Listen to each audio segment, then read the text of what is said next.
Good evening. Good evening.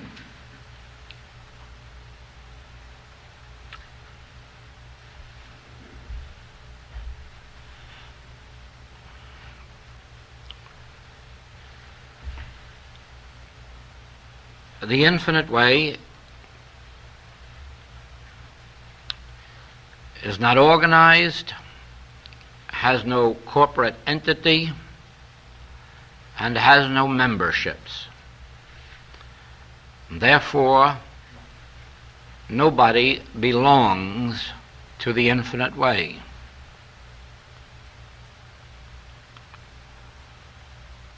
This is a result of spiritual guidance which I follow.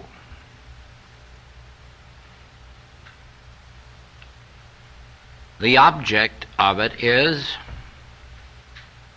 to enable me to present the principles which constitute the infinite way to this world and permit those who respond to them to accept them, follow them if they like, those who do not, to turn from them, or else to follow them in whatever measure is possible for them. In other words, that I may have no ties on them, no strings, and that they may be under no obligation to me or to any body. Now,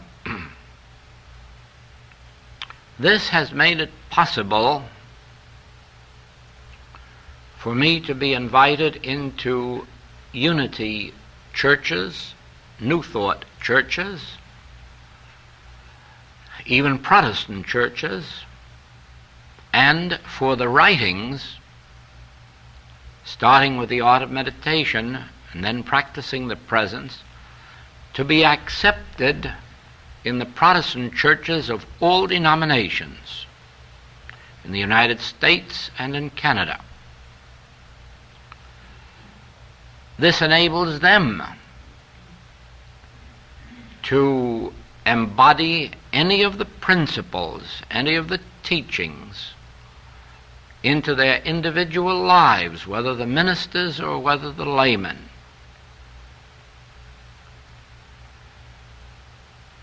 And yet remain in the path that for the present may be their religious path.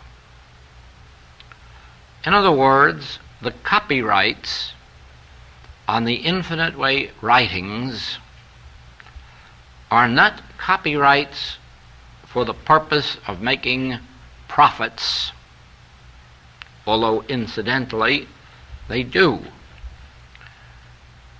The reason for the copyrights is that publishers may be willing to publish them, which they wouldn't do if the writings were in the public domain.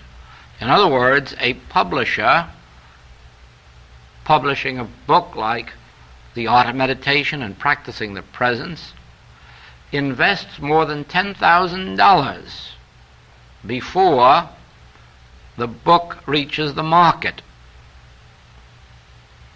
And if it were not copyrighted, the mere fact that a prominent publisher would announce that he is publishing it might encourage 2, 3, or 4 other publishers to do likewise, and then no one would have protection, no one would have the opportunity for profit, which is the motive for business in a capitalistic world.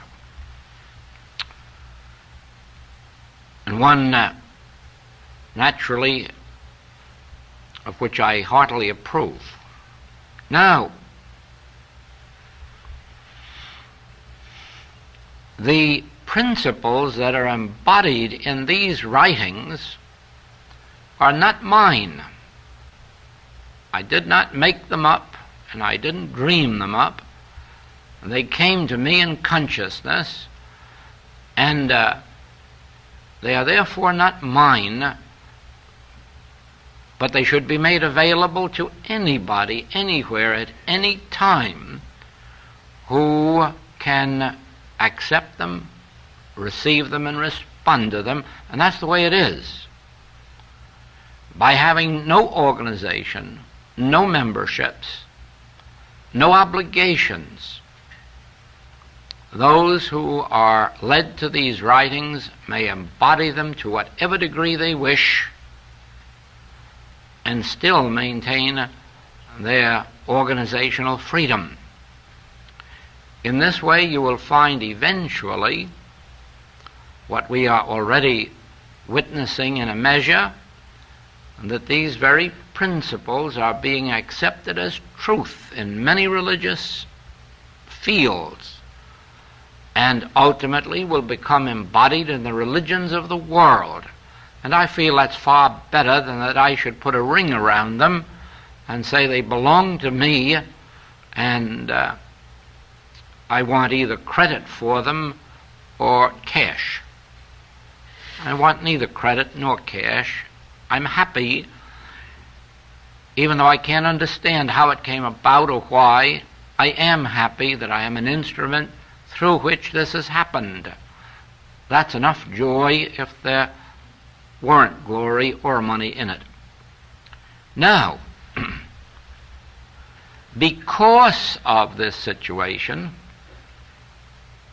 because there are no strings on any student, there are infinite way students of many, many different degrees. There are those who read the books and even ask for help. And to them it is just another form of something desirable or helpful or pleasant.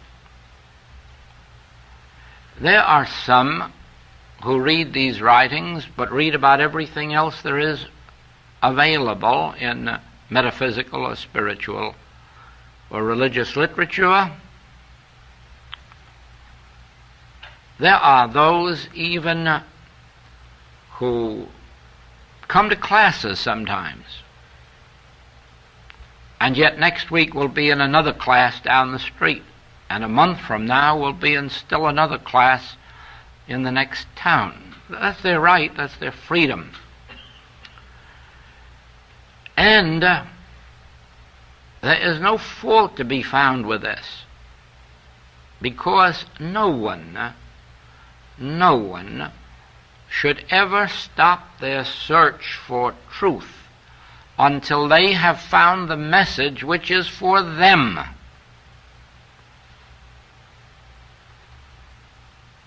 I have accepted that freedom for myself throughout my years of study, and I rejoice in the fact that we do live in a country where everyone may follow that, and no one have the right to dictate what you shall read or what your religious convictions should be or how many times you want to change them. And so it is that it is a wonderful thing that students may go from teacher to teacher or book to book, teaching to teaching, until they have found the one that is for them, the one through which they find that they have been seeking, and the one that they wish to see accepted in the world. Now, we do have students who have come to that point where the infinite way is definitely their way of life. They have been through the mill of other teachings. They have been through the search. They have found that which they are seeking, and they become more closely identified with us in this activity in many different ways. And it is to these students we must look for the what shall we call that? Bond, oneness, togetherness, in order that this message go forward and complete its destiny in the world. Some who are at that stage become active in the healing work or with tape recording work. Others become active in the support of this work in other directions. Each, of course, must fulfill himself or herself at their own level. But the point that I wish to make is this, that those who have come to that recognition that this is their way, these are the ones who form the closer knit body of the infinite way, and who are helping us at every stage of this work. Therefore, as any of you come to that place in your own realization or conviction that this is your way, don't hesitate to let us know about it. Do not hesitate to let us know what advancing steps you are prepared for, because the activity that is available to us and awaiting us is infinite. And as you know, at this moment, we haven't nearly the workers we should have. Some years ago, I was invited to be a guest on a television program in Chicago, just to be interviewed, and it was in the midst of a class, and I think we all took the matter very lightly, as if this were just going to be a pleasant experience. But it turned out to be something quite different than that. The station was the one owned by the Chicago Tribune, I think the largest station in Chicago. And after that broadcast, something happened that had never happened in the entire history of that television station. Every incoming telephone line was used and blocked. Not a line was left open there, and as fast as the calls were finished, it was blocked and reblocked again until they received more calls as a result of that broadcast than they had from any individual program that had ever gone over the air. One of the results of this was the sale of more copies of The Infinite Way than our printers even had printed. But the second result was a flood of letters of people wanting to be healed. And that was the last television appearance, because we haven't the workers to take over the responsibility of that amount of healing work. Because it isn't a matter merely of Chicago, it's that when it starts, it spreads and spreads rapidly. We're in an age where if you think something in Hawaii today, they know about it in New York an hour from now. And if something is in demand in New York today, you can be assured that it's going to be in demand here tomorrow. And that means that there must be thousands of students, not tens or dozens, thousands, ready to respond to these calls in many different ways. And naturally, it can only be those students who have gone that far that they know that this is the message for them and that they wish to dedicate themselves or their time or their efforts or their money to this activity. Then we know where we are in this expanding activity. We know to whom we can turn and for what we can turn to them and the degree of their interest. Always remember that we have no other way of knowing, because we don't ask questions. These principles are turned loose And we don't ask anyone to what degree they have accepted them or to what degree they are infinite way students, even though we do hear many times of how little they have actually received and responded to the message. Now, wherever you are and wherever you live, always please remember that your bond with us of the infinite way is a voluntary one. It is one purely of love, cooperation, service, and that at no time is anyone bound to anything that they do not bind themselves to. And they cannot bind themselves to anything of a physical or material nature with us, because this bond is purely spiritual. Thank you for that. Now, what should the proper economic attitude be of the infinite way student when faced with economic hardships or pressing bills? You understand, of course, that there cannot be one answer to that question. It depends what state or stage of consciousness one finds themselves in. How long has one been a student of the infinite way? To what degree do they understand the principles? How far are they along in absolutely depending on spiritual principles alone? What is their own attitude by now on this subject? Actually, if one has read enough of the infinite way message to have any grasp of its principles at all, they would know that economic lack or economic abundance are merely two opposite ends of the same stick, and that both of these have to be overcome. They would know that economic abundance is no more staple or guaranteed or permanent than is economic lack.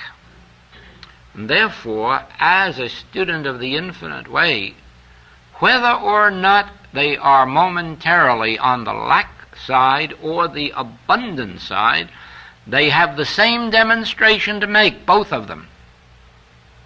They both must make the transition from a material sense of supply to a spiritual sense of supply. The infinite way is not a message that turns economic lack into economic abundance. Actually, its purpose isn't even to turn physical disease into physical health. The results seem to work out in that way, but actually our work is to surrender the physical, the material sense of existence for the realization and demonstration of the spiritual life. Therefore, any problem that comes to an infinite way student is not a problem to be overcome. It is an opportunity for working through that particular facet of the material life or sense of life to the spiritual. In other words, and I have been through this experience, when lack and limitation is facing us, when we're experiencing it, my attitude was, and it's going to stay this way until I work out of it spiritually, until I attained the secret of spiritual supply. In my very earliest days, I had abundance, plenty of it. From the time I was 16 and a half years of age on, I was traveling the United States and Europe. And enjoying the best. But that was no guarantee of supply, and of course I lived to experience the very opposite of that, lack and limitation. Now, at that time it would not have been too difficult to place myself in a business activity that would have restored at least a measure of that abundance, but I would have been dissatisfied, because at no time in my life has money been the object of life, or abundance, or wealth.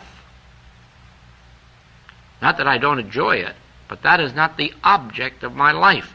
The object of my life is to find the secret of life, the secret of the laws behind this life, the secret of what makes this world go round harmoniously, because there must be just as much of a law of abundance for us as there is for trees or grass plots or seas full of fish or air full of birds.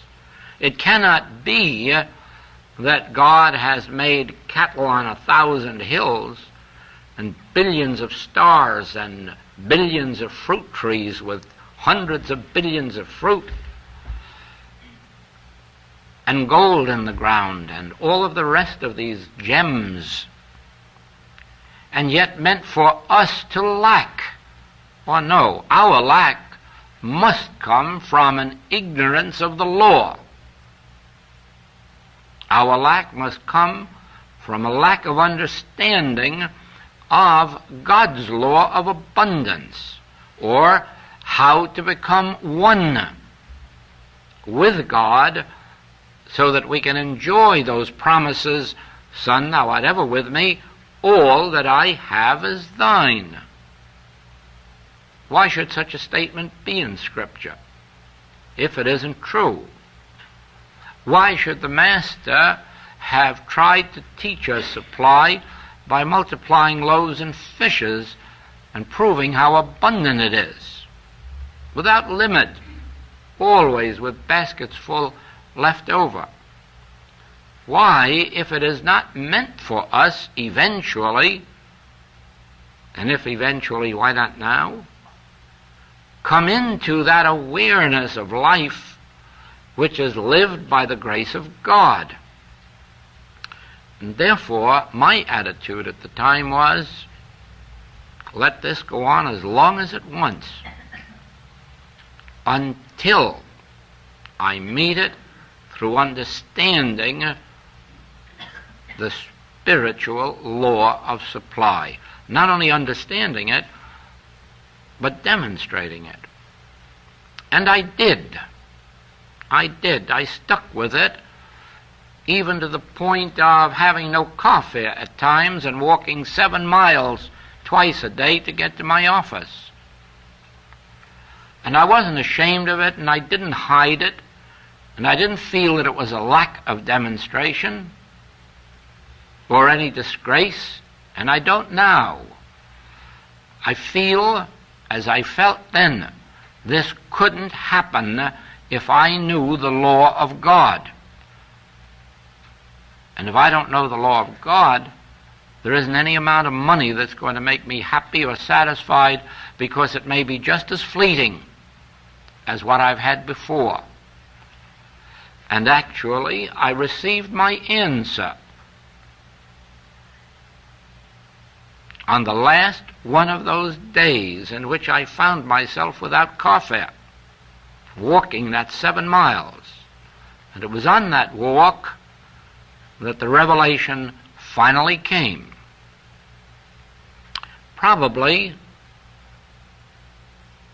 these revelations may come to different students in different ways. I can't limit God by saying that there is only one solution to the subject of abundance, or that there is only one truth that has to be known. I only know the experience that took place with me.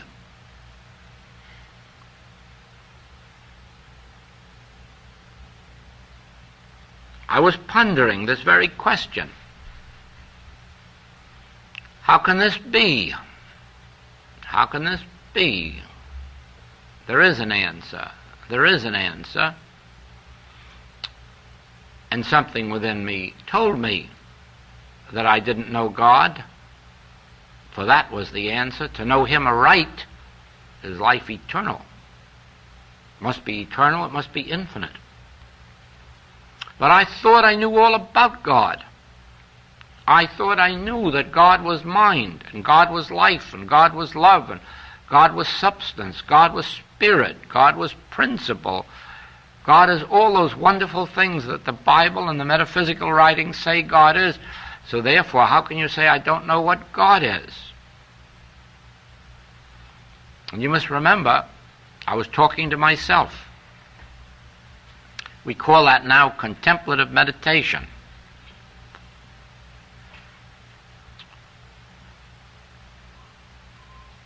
And then I thought, yes, that's right.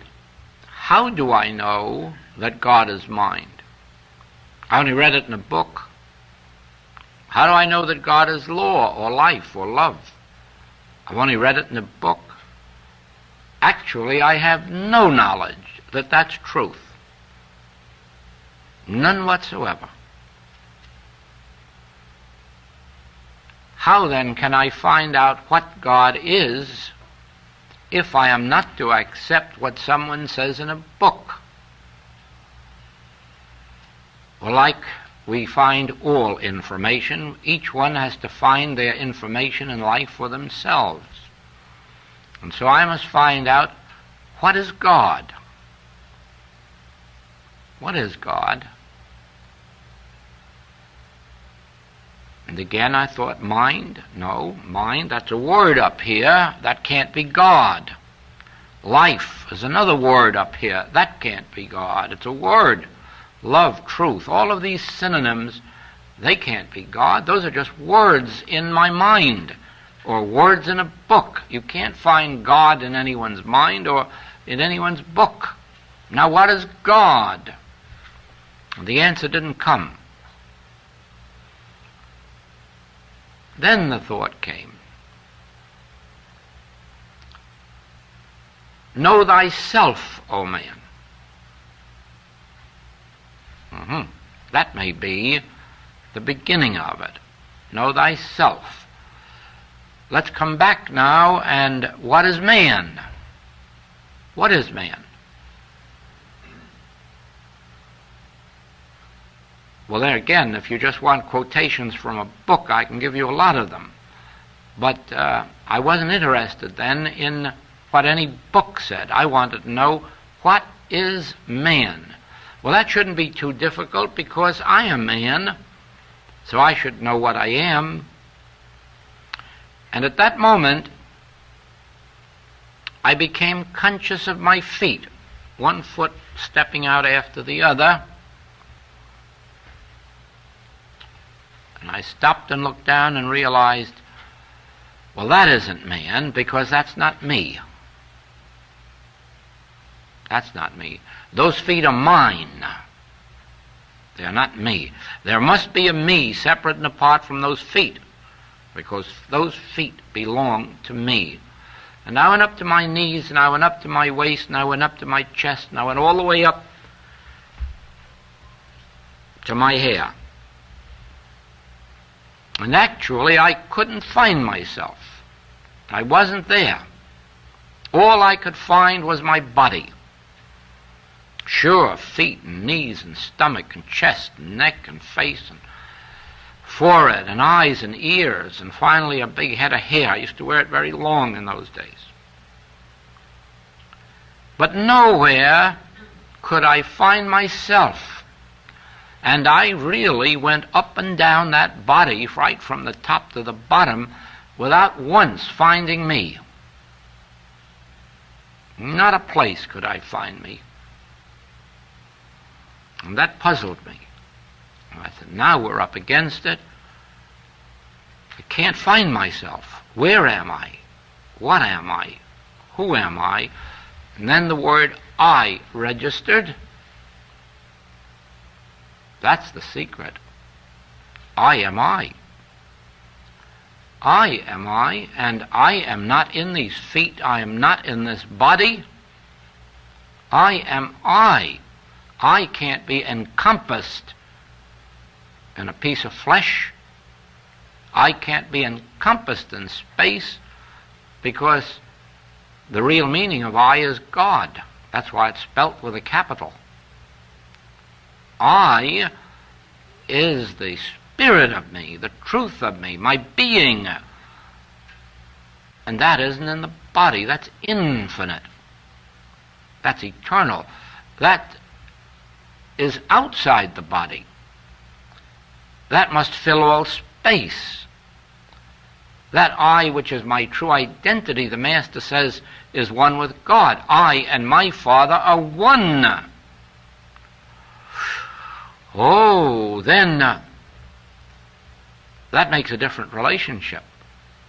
If I am I, not confined to a body, but actually the Son of God, one with God, the manifestation of God's own being, no wonder it says, I will never leave you nor forsake you, and all that I have is thine.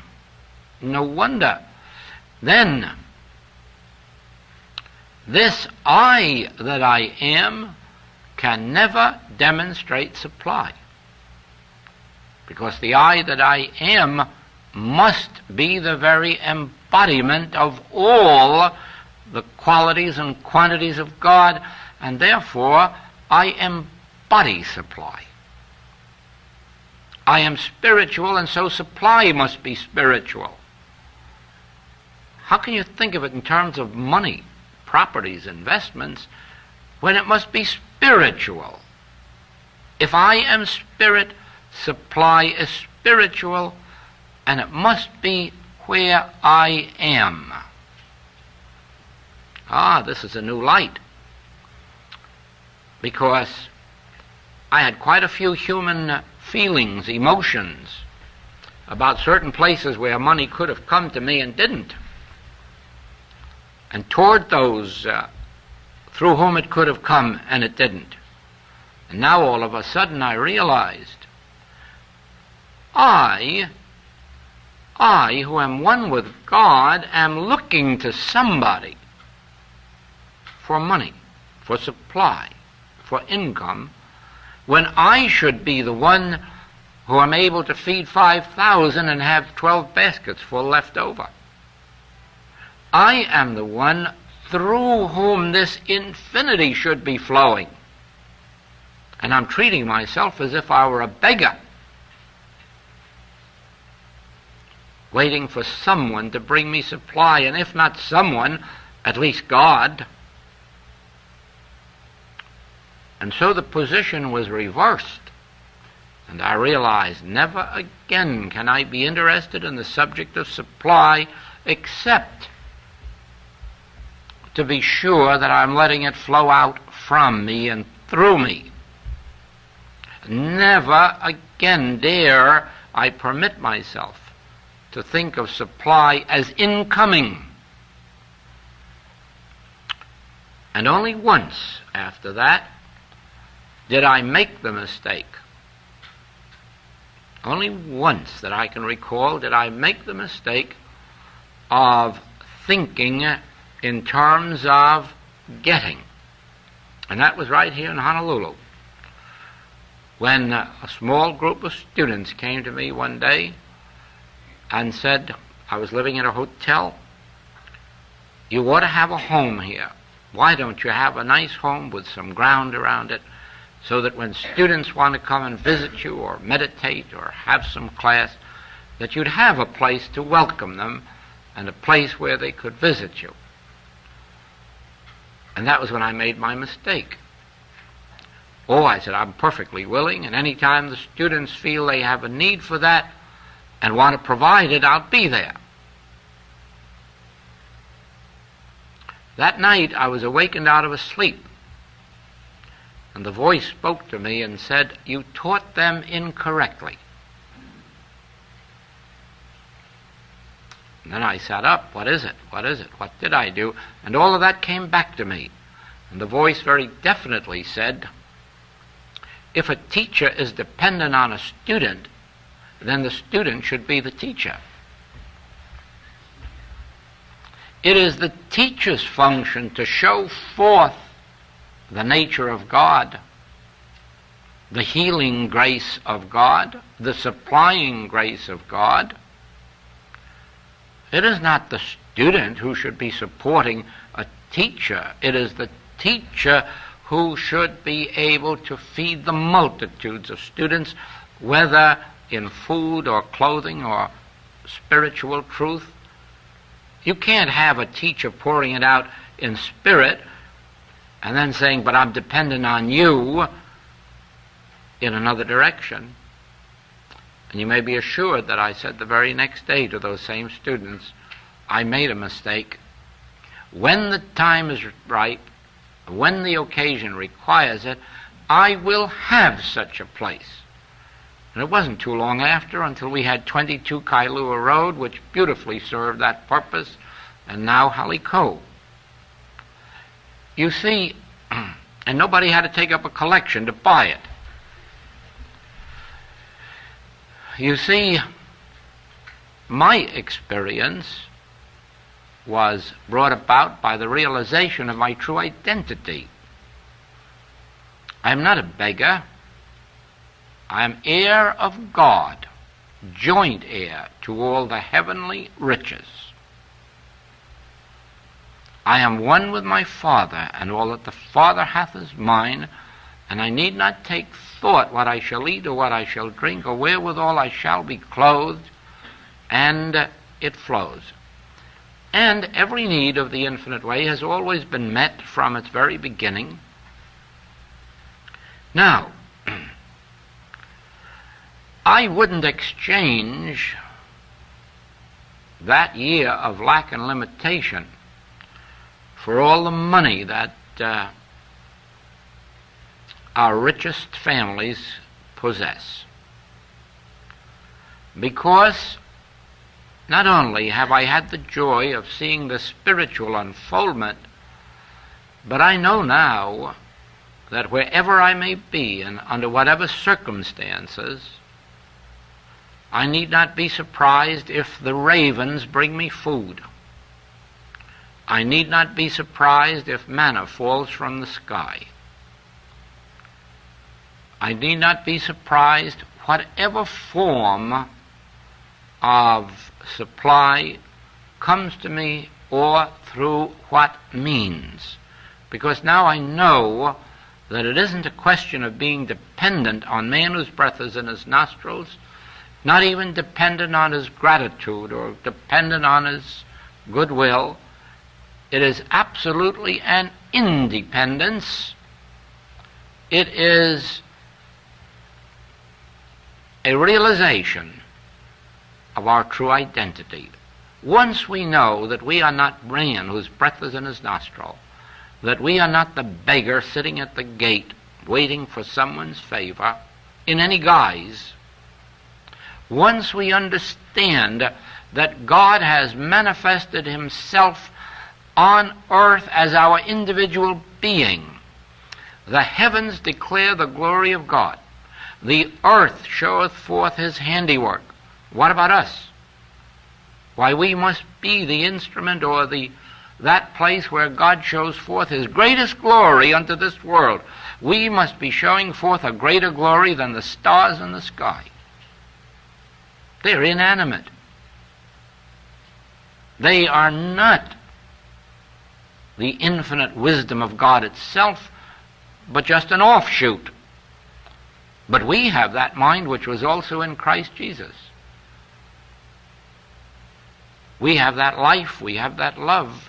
We are the sun, the air, the joint air. But again, all this week our lessons have been, none of this is true to you, except in proportion to your conscious awareness of it, your conscious realization of it, your consciously abiding in this truth. And that's what brings it into your experience. But 1,000 shall fall at thy left, and 10,000 shall fall at thy right, because they are not abiding in the Word and letting this Word abide in them. Now, our relationship with God is oneness. But that's the truth of everyone on the face of the earth, human, animal, vegetable, and mineral. We're all one with God, and there's only one life permeating our being. But until we become consciously aware of this, until we abide in this truth and let this truth abide in us, and finally rest in the Word, it cannot come forth into expression. Now, in these 30 years that I'm in this work, I have had 3 physical claims to meet. And what do you think my attitude has to be?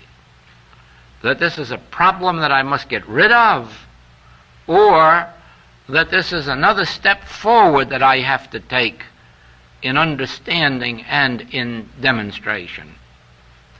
It's no sin if we fall by the wayside. It's no sin if we fall into some measure of temporary relief. The sin is if we are so desperate to make the demonstration that that becomes the object of our lives. It mustn't be.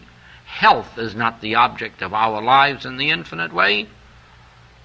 Realization of God is our goal, and health is the added thing. Therefore, a sickness is but an opportunity to prove it, an opportunity to receive in consciousness some vital truth that may change the entire nature of our lives. Just think, in 1921, in one of the largest hospitals in New York City, the death sentence was passed on me, and I was told that I could not live longer than 3 months. That was the time. Wind up your business, because there is no help for you. Now, just supposing there had been help, just supposing some doctor could have cured me, or the hospital, where would I be today? Heaven only knows. But with that verdict, I had to turn to the spiritual teachings, and inside of 3 months I was completely healed. And I've remained healed ever since. Now, I suppose that by every human standard, I was a tragic case at that time. Heaven forbid that I should have missed the experience. It had to be mine for all of the rest of this to follow. Certainly we do know that there are people in the world, and good health and abundant supply represents about the height of happiness and peace for them. And of course they must have it, and they must get it in whatever way they can. That represents their state of consciousness. But if we are really on the spiritual path for something other than merely getting healed, then we have to face a situation like this as if God sent it to us for a blessing. Because once this problem of lack is met through spiritual understanding, you'll never have it again. It can never return. It's done with. You have passed a way station, a milestone. You'll never have to backtrack over that demonstration again. And so it is with these major problems of health. Once we have attained health through a spiritual realization, we have very few physical problems, especially of any great importance, for the rest of our days. Unless we forget the warning of the Master, go and sin no more, lest the worst thing come upon you. Of course, if we can be tempted back into the ways of the world, then we will outpicture the ways of the world again, because what our outer life is the manifestation of our state of consciousness. And so in the degree that we understand spiritual principles, our outer experience becomes spiritually harmonious, even though it appears to the world as a well body or a filled purse. It is for this reason that we in this work, even when we speak of our problems, have no right ever to actually believe within ourselves that they're problems, because they're not. Those are our opportunities for spiritual growth, spiritual unfoldment, spiritual demonstration, which lifts us above this thing. Do you not know that here is a note that I made many months ago, but certainly it fits in right here. In the infinite way, we make the transition from man of earth, acted upon by forces, powers, influences beyond ourselves, to man whose being is in Christ, where the infinite invisible within, without, and all about us is the only power, influence, or force acting upon our experience. This transition must be consciously made by consciously declaring and realizing that we are no longer under the law, but live by grace, that we no longer love, hate, or fear the visible universe, but yield ourselves to the influence of the infinite invisible which formed us and gave us dominion by grace. As humans, we are under the law, legal law, economic law, health laws, food laws, climate laws. Bit by bit, demonstration by demonstration, principle by principle, realization by realization, we rise and ultimately come out from under the law unto a living under grace, which Paul described as, I live, yet not I, Christ liveth my life. And so I have no responsibility for it. Now I have letters always with students speaking of their dissatisfaction with their unfoldment, the lack of progress, slowness of progress. Today, in my mail, is a letter from Nigeria, from a minister with whom I've been working for over a year, bringing him to the spiritual light. And today he writes, I am so dissatisfied with my progress, I'm losing courage. And I have to write back to him, in just a year,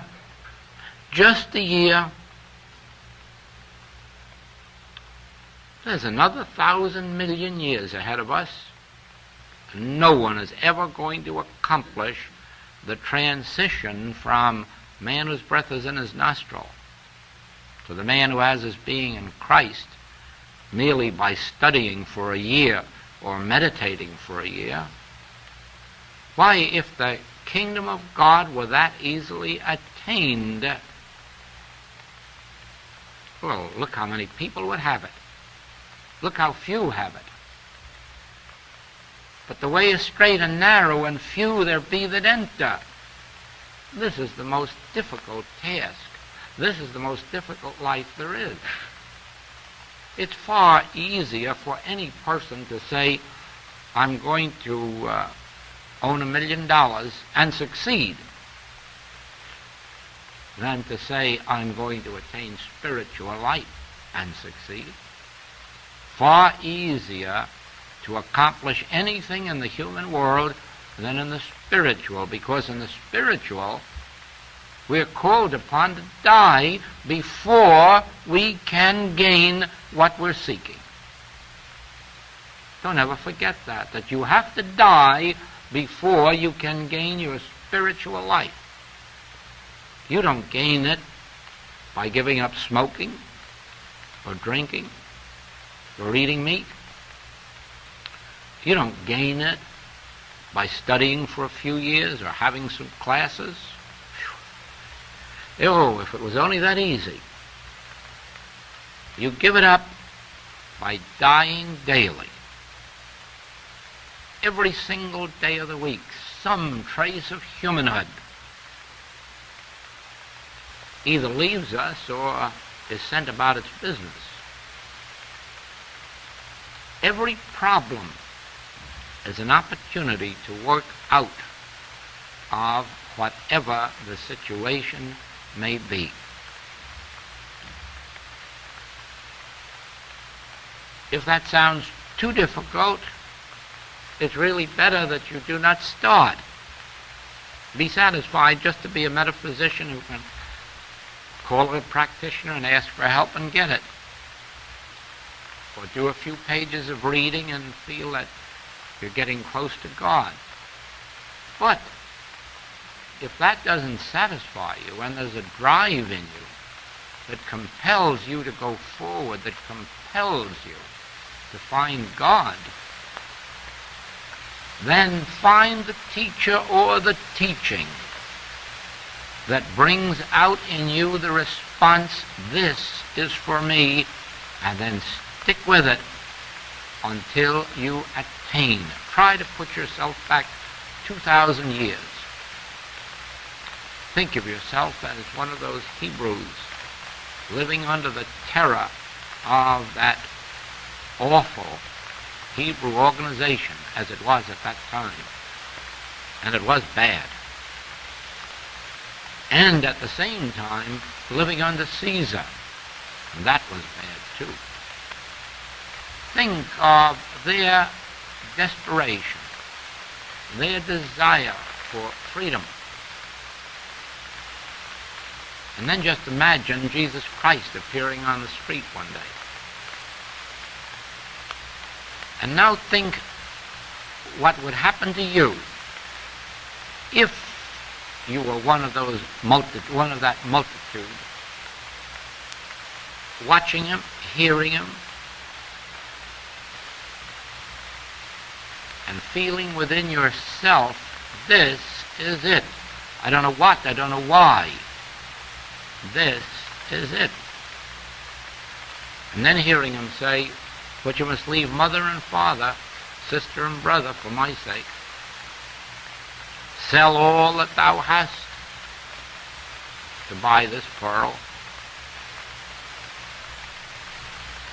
Leave your nets and follow me. And then you'll know how very difficult spiritual attainment is.